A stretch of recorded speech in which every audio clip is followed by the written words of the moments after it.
Aujourd'hui, je vais vous faire une petite vidéo euh, qui m'a été demandée par ma petite Marie.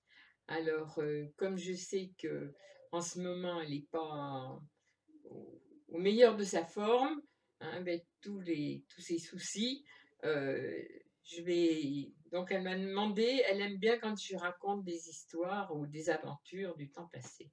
Donc, je vais essayer de raconter deux ou trois souvenirs et j'espère que je vais lui donner le sourire. Voilà. Donc, déjà, je vais commencer par mon enfance. Voilà. Bon, mon enfance, ben oui, moi j'ai eu la chance. J'ai eu la chance d'avoir des parents aimants, bien entendu, hein. Donc ça change tout dès le départ. Oula. Ouh. J'ai une corne qui pousse. Donc, je disais que j'avais eu la chance, moi, l'immense chance d'avoir eu des parents aimants. On n'avait pas beaucoup de moyens, mais on avait des parents qui nous aimaient, et donc, je pense que c'est la chose la plus importante dans la vie. Quand je vois des petites nanas ou des petites jeunes femmes qui parlent de leur passé et qui racontent ce qu'elles ont subi comme misère. Et je me dis, mais mon Dieu, mais quel courage elles ont, parce que moi, je pense que j'aurais pas pu supporter de pas être aimée par mes parents, hein. C'est une chose, pour moi, ça serait une chose invivable. Alors, je sais que depuis toute petite, j'ai toujours paniqué avec l'idée d'être abandonnée. Ça, je ne sais pas pourquoi, c'est comme ça, hein. C'est pour ça que j'ai jamais vécu, d'ailleurs, seule. Voilà. Et j'ai jamais eu dans ma vie de soucis d'abandon, mais je suis comme ça. J'ai besoin d'être entourée par tout le monde. Voilà. Et donc, j'imagine pas ma vie si j'avais pas eu des parents près de moi qui m'aimaient, quoi. Parce que quand je faisais des crises de panique, j'avais toujours mes parents là qui me rassuraient, et hop.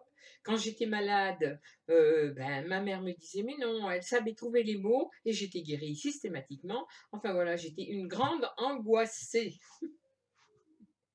Donc, comme j'étais une grande angoissée, j'ai eu la chance, mon Dieu, dans ma vie, d'avoir mes parents qui m'ont tout le temps rassurée. Ce qui fait que j'étais quelqu'un de très fort. En un sens, j'ai été élevée comme ça. J'ai été élevée à la dure, par contre, parce que depuis que je suis née, je faisais des conneries. Mais j'ai été élevée à la dure, mais en ayant leur amour. Et ça, je pense que, bon, pour moi, c'est le principal, parce que on doit avoir de telles blessures quand c'est pas le cas, ça doit être terrible. Alors voilà, donc quand j'étais gamine, hein, bien entendu, j'ai toujours dit, je suivais mon père partout. Et là, je vais vous raconter une anecdote qui va vous faire sourire, j'espère. Moi, il ne m'a pas fait sourire sur le moment. Bon, il était infernal. Il était toujours en train de me chercher. Pour lui, j'étais sa fille, sa fierté, mais son garçon aussi. Il ne ménageait pas. Et il m'emmenait avec lui. À l'époque, il y avait des jardins ouvriers pour les gens qui avaient qui avaient, qui voulaient faire du jardin. Il y avait des jardins ouvriers, qui existent toujours d'ailleurs, hein. Et quand mon père finissait sa journée, il m'emmenait avec lui souvent dans un des deux jardins qu'il louait, et je l'aidais, bon, à jardiner. Bon. Et un jour, il savait pas, il inventait toujours quelque chose, hein. Quand on était tous les deux, on était du même âge, hein. Âge mental, pareil. Donc, quand il bêchait, et quand il a tout en bêchant, il s'est rendu compte que la terre était pleine de vers de terre, des beaux vers de terre. Et moi, à l'époque, j'avais une espèce de robe qui faisait, ben, à mon époque, quand j'étais gamine, on avait des robes qui faisaient robe tablier avec 2 poches. On allait à l'école avec, quoi. Donc, il m'appelle et il me dit: «Tiens, viens voir, j'ai trouvé quelque chose». Alors, moi, j'arrive, bien entendu, en courant. Qu'est-ce qu'il a trouvé? Bon, et quand je suis à côté de lui, qu'est-ce qu'il fait? Il prend un énorme ver de terre et il me le fout dans ma poche de tablier. Ah! Ah, je crois que de ma vie, j'ai jamais autant couru. Je hurlais et je pouvais pas poser ce bon sang de tablier parce que ça me servait de robe en même temps. Et on était quand même, le jardin ouvrier était quand même en ville. Donc, je me souviens que j'ai couru avec ce verre de terre dans la poche, je sais pas, en courant, peut-être que le verre allait sortir, hein. J'ai couru en hurlant et je suis montée un talus, mais un talus, hein, qui montait à la gare, à la gare de QC, là où on habitait. Et je suis grimpée jusque sur les voies et j'arrêtais pas de courir. Et mon père a pris peur parce que d'une blague parmi tant d'autres, naturellement, et ben ça allait encore tourner au fiasco et ma maman allait encore nous tomber dessus. Bon, il m'a rattrapé, il m'a fait redescendre du talus et puis il m'a enlevé ce ver de terre de mon tablier. Non, mais il était infernal, c'était un vrai gamin, un vrai gamin. Ça, c'est comme quand il me trimballait dans sa mobilette avec sa remorque. Je ne sais pas si je l'ai déjà dit, ça. Eh bien, il y avait une rue. On habitait dans un quartier, les maisons étaient là, et il fallait faire le tour du quartier pour sortir sur la route. Eh bien, lui, il ne voulait pas faire le tour du quartier avec la mobilette et la remorque, et moi dedans. Il avait vu qu'il y avait un talus qui atterrissait directement à la route.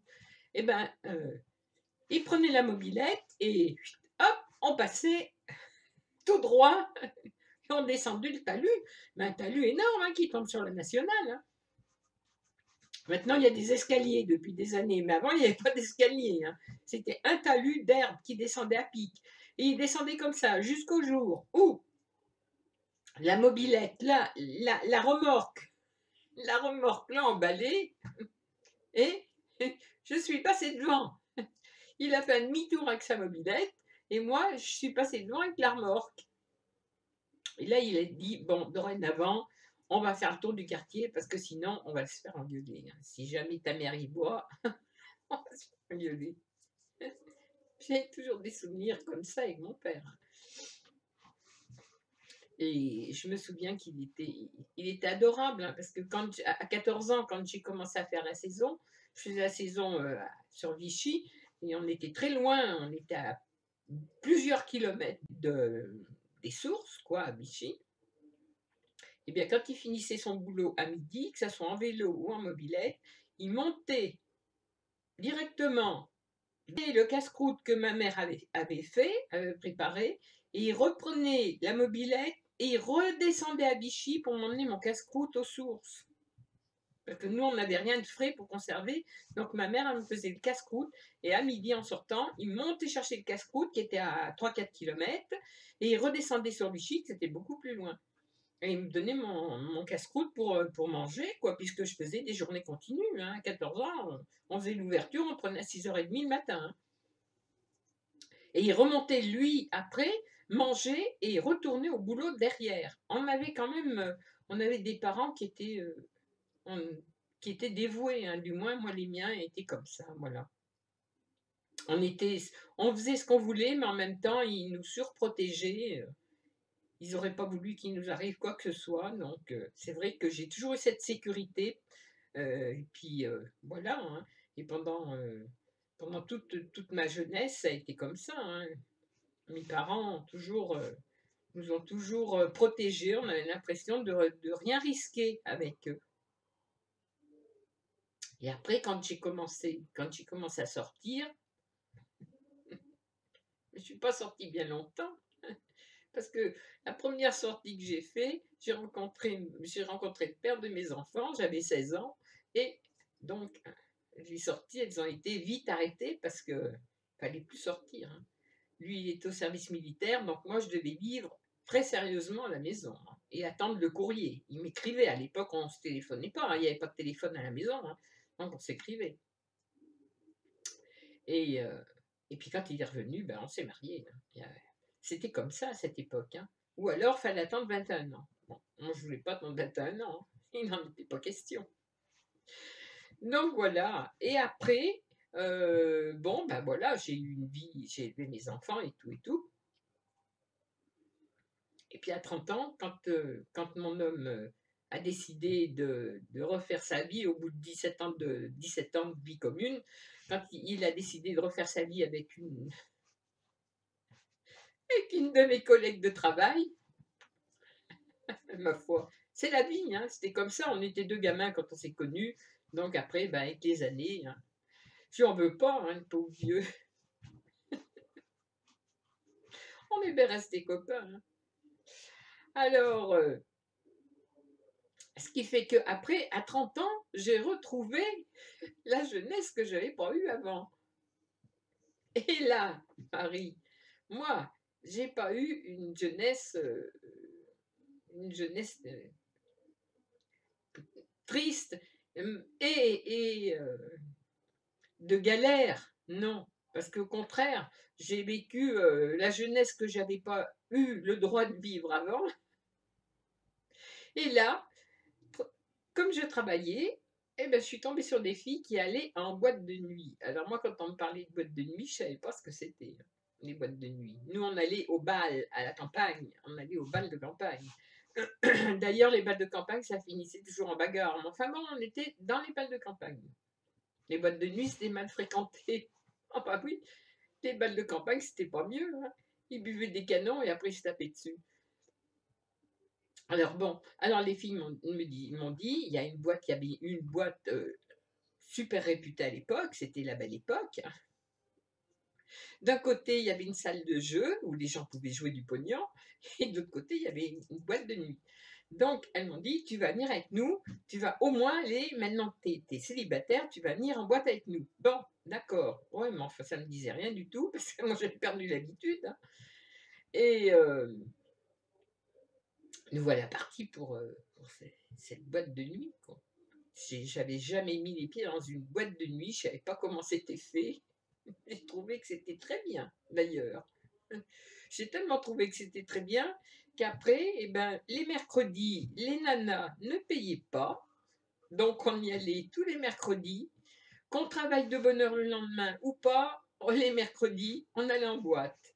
Les samedis, on allait en boîte. Quand j'avais pas les enfants, parce que bon, ça a duré pas très longtemps, mais pendant très peu de temps, mais au début, ils allaient chez leur père un week-end sur deux. Ça n'a pas duré. Ça n'a pas duré. Mais bon, ça m'a permis de sortir les samedis soirs, hein, chose que je connaissais pas du tout. Et de rencontrer plein de gens, de me faire des copines et des copains, et voilà. Et quelle vie. Bon, ben, oui. On travaillait le jour, c'est très dur, et puis le soir, ben, on se détendait. Et souvent, on finissait à la maison et on prenait le petit déjeuner le matin en sortant de boîte, on prenait le petit déjeuner le matin à la maison et on allait au boulot sans dormir. Ben, c'était une époque. Alors ça, c'est mes souvenirs de jeunesse, d'adolescente, hein, puisque je vais raconter un petit peu mes souvenirs d'adolescente. Et alors, justement, quand dans ces sorties-là, j'avais rencontré un homme qui me dit, moi je n'aime que les filles qui ont les cheveux qui ont les cheveux rouges. Oui, à l'époque, j'avais les cheveux, pour ainsi dire, presque rouges, hein. C'est vrai. Un peu de la couleur de ça, là. Et qui ont les yeux verts et surtout qui ont une décapotable. Ah, ben qu'à cela ne tienne. J'ai dit, eh ben moi j'ai tout ça. Ben oui, j'ai vu tes cheveux, bon les yeux, c'est vrai qu'il les a vus aussi. Donc à l'époque, j'avais pas de lunettes, donc et j'étais très maquillée, donc on voyait mes yeux. Donc, j'avais les cheveux rouges, j'avais des yeux verts, et il me dit oui, mais est-ce que tu as une décapotable? Ah ben oui, bien sûr que oui, que j'avais une décapotable. C'est ce que je m'étais acheté je ne sais pas si ça existe toujours, mais à une certaine époque, le Crédit Agricole faisait des crédits pour que les gens achètent des voitures, et si les gens ne payaient pas, ne remboursaient pas le crédit, ils saisissaient les voitures et ils les revendaient, ni plus ni moins, aux enchères avec un gros rabais. Et j'avais, comme ça, pu avoir une voiture qui avait peut-être 30 kilomètres parce que les gens avaient dû payer qu'une mensualité, et j'avais eu une voiture neuve pour beaucoup moins cher. Bon, alors, bon, bah c'est bien, on a passé la soirée ensemble à danser, on a bien discuté tout. Il était ingénieur, alors, ça c'est un souvenir, il était ingénieur chez Ligier, sur les voitures de course à l'époque.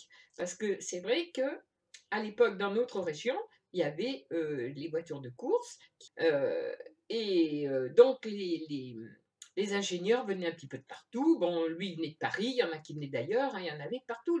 Chez Ligier, c'était très important, puisque les voitures de course en plus gagnaient, hein. Donc, ce gars-là, il était omnibulé par les voitures de luxe. Bon, pas de problème. Il logeait à l'hôtel, ils étaient en pension complète, les gars, ils logeaient à l'hôtel et tout, ils mangeaient au restaurant au fond. Bon, il m'invite un soir, il me dit, bah, écoute, puisque tu corresponds à ce, à ce que j'aime bien comme femme, il ne connaissait pas, donc je t'invite à manger avec nous, donc au restaurant, à telle heure, à tel endroit. Bon, où ils mangeaient, eux, tout le temps.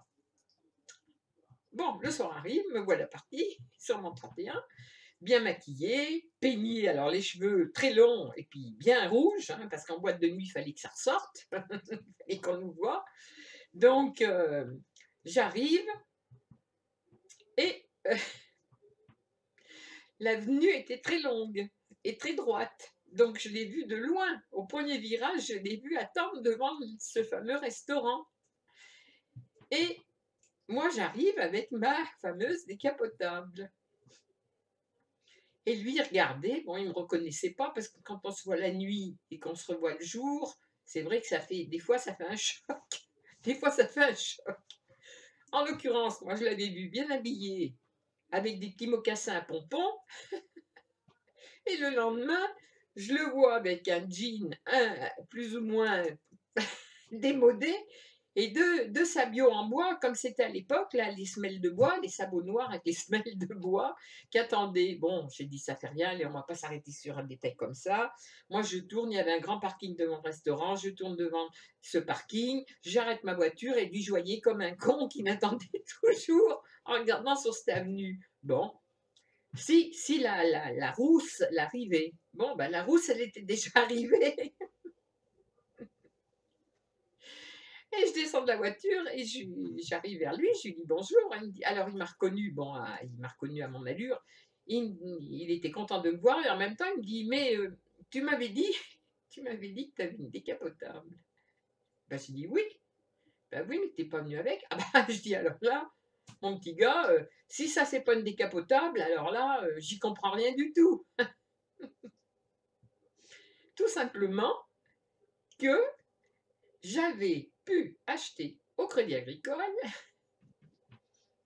une Diane vert amande, et c'était bien une décapotable.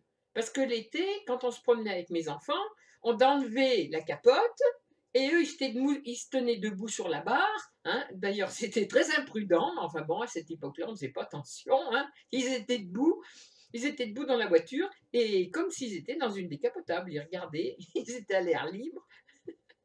Et voilà. Et je lui ai dit, et ça, c'est quoi? C'est pas une décapotable, ça? Tu m'as demandé si j'avais une décapotable, je t'ai dit oui, mais tu m'as pas demandé ni la marque, ni quoi, ni que. Alors, voilà, je viens avec ma décapotable. Et ça, c'était resté une anecdote, on en a parlé pendant les 2 années qu'on s'est fréquentés, plus ou moins, cette histoire de décapotable.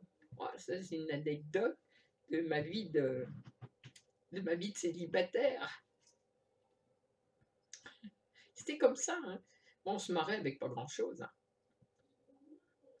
Et par contre, celui-là, il m'était resté un peu en travers en travers de la gorge, parce qu'après je me suis acheté une grosse bagnole et j'y tenais à ma voiture, hein, parce que c'était une voiture qui était en série limitée. J'adorais ça, elle avait des ailerons à l'arrière et tout. J'aimais ma voiture, j'ai fait en boîte et puis il m'avait dit qu'il ne viendrait pas. Donc moi je vais en boîte, et puis je sors avec d'autres copains. Il m'a vu danser avec d'autres copains. J'ai vu ses 2 yeux au bout de la salle, comme ça, qui me regardaient, et il est reparti. J'ai dit: «Ouh là là, celui-là, il va m'en faire une». Et quand on est sortis avec les copines, ben, lui, il était pas là, il était plus là, hein, il était rentré, ressorti. Et donc, je monte dans ma voiture, pas de souci, les 2 copines montent à l'arrière et ma meilleure amie de l'époque, Yvonne, c'est une fille que j'adorais, on a sorti en boîte toutes les 2. Elle faisait un bordel pas possible. Alors elle, par contre, elle avait plus de 50 ans, mais alors on s'accordait comme si on avait eu le même âge. On a fait des tas de trucs toutes les 2. Et, et donc, elle va pour ouvrir sa portière, elle me dit: «Mais t'as vu que ta voiture, elle est toute cassée sur le côté?» Je dis: «Comment ça, ma voiture est toute cassée?» Ben, elle me dit: «Elle est toute enfoncée». Oh, nom d'un chien! Je suis sortie, j'ai fait le tour. Oh! Ma portière! Elle avait des traces de pieds, et chaque trace de pied, il y avait en plus des graviers collés, des cailloux et de la terre. Parce que où on se garait, il y avait des graviers et de la terre, et les coups de pied donnés dans ma portière, c'était des coups de pied qui avaient ramassé la terre au sol avant, quoi. Voilà ma voiture, la portière devant esquintée. Ah la saloperie! Eh ben j'ai dit: alors ça, je sais qui c'est. Je sais qui c'est. Et j'en ai parlé à mes copains, bien entendu. Et un soir, mes copains ont fait une petite descente là où il logeait, et ils lui ont complètement déguenillé sa bagnole. Voilà. Et moi j'étais contente, parce que j'avais plein de copains qui m'aidaient à l'époque. Et donc, ils lui ont déguenillé sa voiture. Et peut-être 8-15 jours après, on se voit, alors, bon, tu étais en boîte? Bah oui, tu m'as vu, hein, tu as bien vu que j'étais en boîte. Bon, mais toi, t'es pas resté? Non, non, je suis pas restée, j'ai pas eu envie de rester, j'ai vu que tu dansais, donc je suis repartie, voilà, j'avais autre chose à faire. Bien sûr, oui, oui, il y a autre chose à faire. Après ma portière de bagnole. Et je lui dis: «Alors ça va?» «Oui, oui, oui, ça va. Bon, ben, est-ce qu'on peut continuer de se voir?» Ben, je dis: «Oui, mais bien sûr, il y a pas de souci, il y a pas de souci». À l'époque, je m'en foutais, moi. Et il me dit: «Tu as ta voiture?» «Ah bah non, en ce moment, c'est une copine qui m'emmène, j'ai pas ma voiture, elle est chez le carrossier, parce qu'il y a un con qui m'a foutu des coups de pied dans ma portière de voiture et qui me l'a tout esquinté». Je dis: «Imagine si c'était la tienne, tu serais content?» «Eh ben, moi, c'est la mienne, je suis pas contente du tout, moi. Je voudrais bien savoir qui c'est qui m'a fait ça». Il me dit: «Ah bah oui», il me dit: c'est vrai alors, hein. Moi, je serais pas content». Et là, dans ce cas-là, vous êtes plié de rire et il faut garder le sérieux, parce que tout simplement, vous savez que sa voiture, elle était 10 fois plus amochée que la mienne, et surtout, il dit rien du tout. Il dit: «Ah bah oui, si la mienne était pareille, c'est vrai que je serais pas content». Il a dû se dire: «La nana, c'est pas la peine de l'emmerder 2 fois, hein, parce que la première fois, c'était la bonne. Elle a compris que c'était moi, et c'est pas le genre à se laisser faire». Non, non, non, non, j'étais pas le genre à me laisser faire. Non, non, je pouvais être une véritable saloperie, moi. Alors ça, c'était une sacrée anecdote. Alors je vous la raconte parce qu'elle remonte à l'an 80. Alors 80 jusqu'en 2019, c'est bon, on est sauvés. Il y a suffisamment d'années passées pour qu'il m'en veuille un peu moins, quoi. Maintenant, c'est rentré dans mes souvenirs de jeunesse. Et puis après, on ne sait plus. Ben, On va passer à autre chose, hein. Voilà, une anecdote parmi tant d'autres. Après, quelques temps après, je rencontre un garçon très bien. Apparemment, il était très bien. Il venait de plus loin, il venait d'un peu plus loin, d'une 60aine de kilomètres de chez nous, et il est en boîte. C'est un gars qui faisait des concours de rock. Il dansait très bien. Entre parenthèses, il dansait très bien le rock. Donc, on dansait tout le temps le rock tous les deux. Euh, et c'est vrai qu'il dansait bien. Bon. Et en plus, il était guitariste. Bon, d'accord. Alors, un soir, avec ses copains, il dit, ben écoute, comme moi j'avais ma maison, hein, il dit, ben, on viendra un soir chez toi et puis on jouera de la guitare. Alors moi, mes enfants, ils étaient heureux, hein. Les gamins, c'était plus le régiment où on doit marcher au pas et tout doit être aligné, rangé et tout quoi, avec leur père. Là, c'était, on est avec ma mère, on revit quoi. Donc, soirée avec les copains, la guitare, l'amplificateur, il y avait tout, hein. Et on a passé une soirée, il a fait 3 notes. Il n'arrivait pas à faire 4 notes. Là, je me suis dit, le gars, il y a un truc qui cloche. Il est guitariste comme moi, je suis cordonnier, quoi. Voilà, voilà. Il a jamais su jouer de la guitare. Du coup, j'ai hérité sa guitare. L'amplificateur, j'en avais rien à foutre, mais j'ai hérité sa guitare. Il me l'a donné parce qu'il a dû se rendre compte qu'il jouait très mal de la guitare, il l'a abandonné. Et alors ce gars, il ne savait pas où loger quand il était sur Vichy, donc il venait loger chez moi. Et un jour, j'en ai eu marre parce qu'il avait pris l'habitude de venir loger à la maison, donc bon, moi je ne voulais pas de ça chez moi, je voulais rester libre. Alors un jour, il vient avec son sac de sport. Moi, je prends le sac de sport. Je lui dis, mon coco, c'est pas la peine de venir. Tu repars. Il me dit, oui, mais je sais pas où aller. Je connais pas du tout. Je lui dis, écoute, au bout du quartier, à 1 kilomètre, il y a la route nationale, la route de Paris qui passe. J'ai toujours habité près de la route de Paris, moi. Et donc, tu vas sur le bord de la route et puis sur la nationale, tu trouveras toujours quelqu'un qui va te faire qui, va, qui va te prendre en autostop. Bon, il est parti en chouignant, mais ça, je n'en avais rien à foutre. Ah, peut-être, je sais pas moi, en gros, une demi-heure après.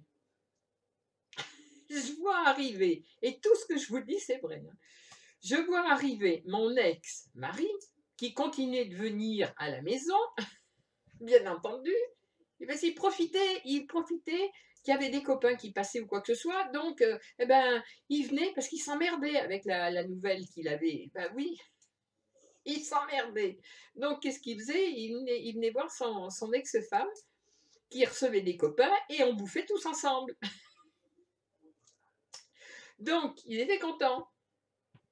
Et vers l'autre, il s'emmerdait comme un rat mort. Et donc, la passion s'est vite envolée. Ah oui, mais moi, quand on s'en bat, on remet plus les pieds chez moi. Terminé. Faut pas se tromper, parce que si on se trompe, la porte est ouverte. Je fais en sorte de les pousser sans qu'ils s'en rendent compte. Alors, on dit, ils t'ont laissé tomber. Non, non, non, non. Ils ont été poussés vers la sortie pour ne plus jamais revenir. Et il n'y en a pas un qui n'a pas couiné pour revenir. Tous, ils ont pleuré pour revenir. Bon, mais ils sont pas revenus. Alors, lui, il revient, je le vois arriver. Et qu'est-ce que je vois sortir de la voiture?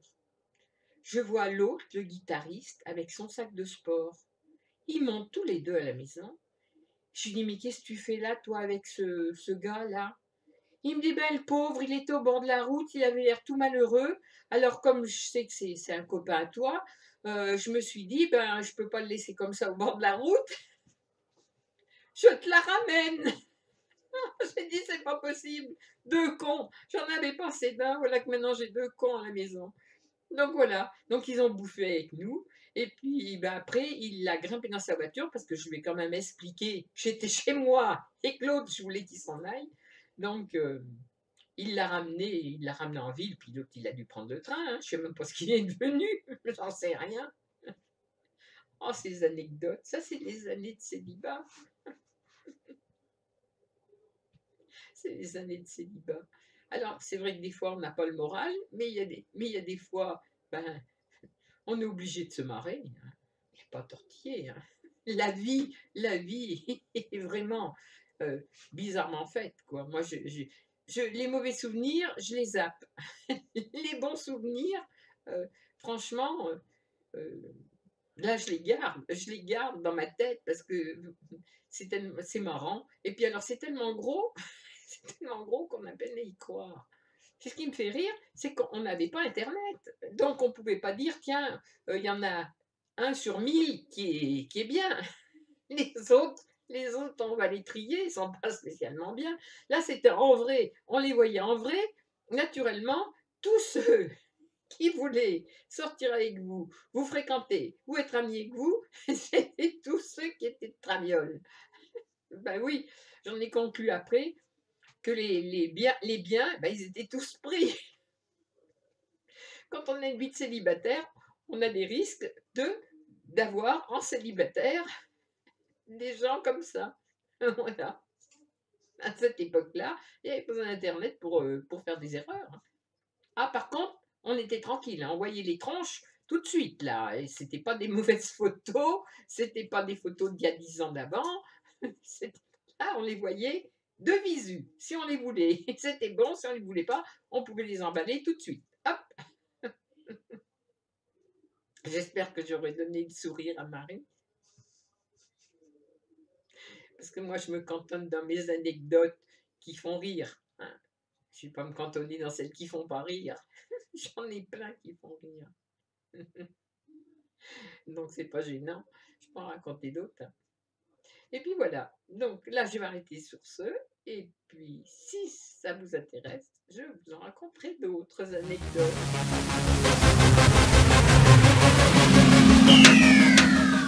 Je vais rajouter quand même quelque chose. Là, je vais être sérieuse. Un petit instant. Marie, c'est une petite jeune femme qui a un appartement adorable, qui se retrouve toute seule et qui se retrouve triste, voilà, qui a des gros soucis, autant d'argent que de beaucoup de choses, moralement et tout. Bon, voilà, hein, ça, on peut tous passer par là, mais bon, elle, c'est son cas actuellement. Donc, moi, l'injustice, je ne supporte pas, et je tenais à dire que cette petite femme, elle n'est pas aidée du tout.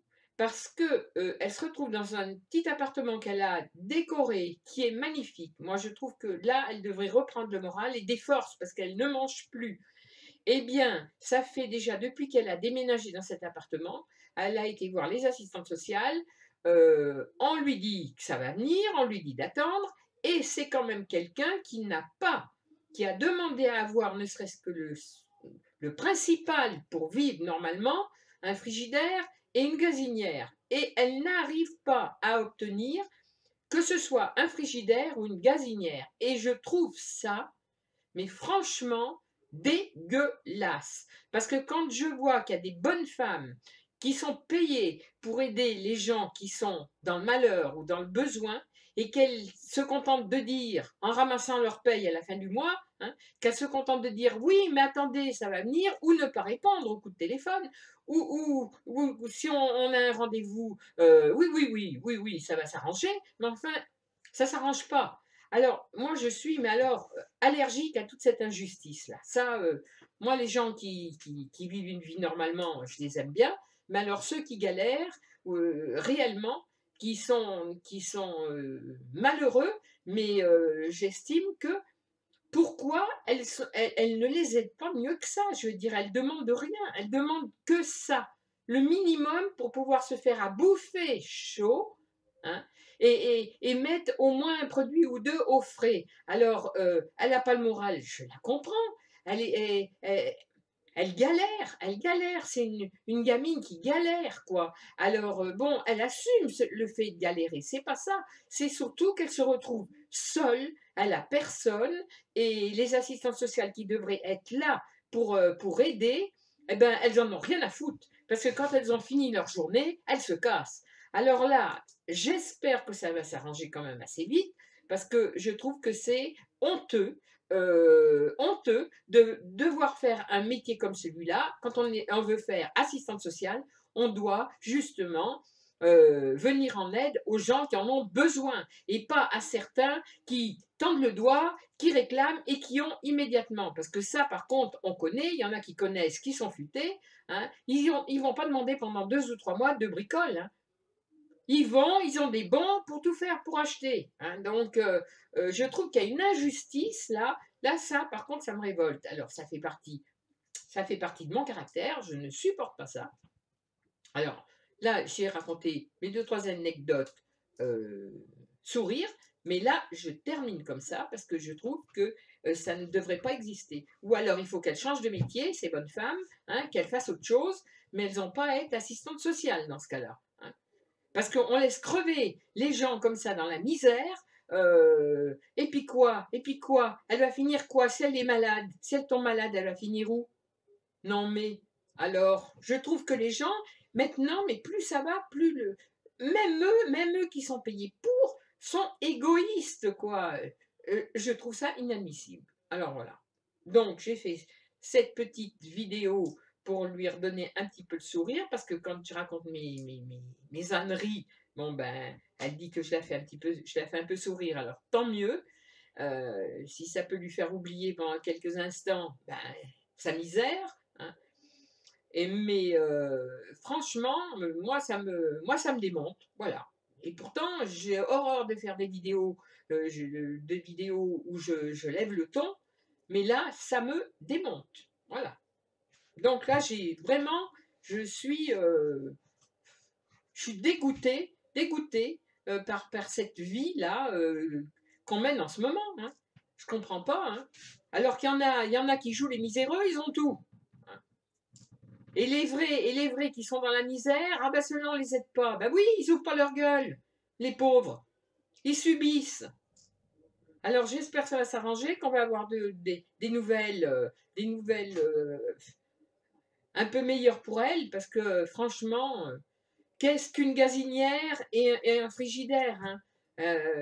C'est rien, quoi, dans une vie, je veux dire. Hein. Alors, enfin, bon, c'est comme ça. Je voulais quand même dire ça au passage.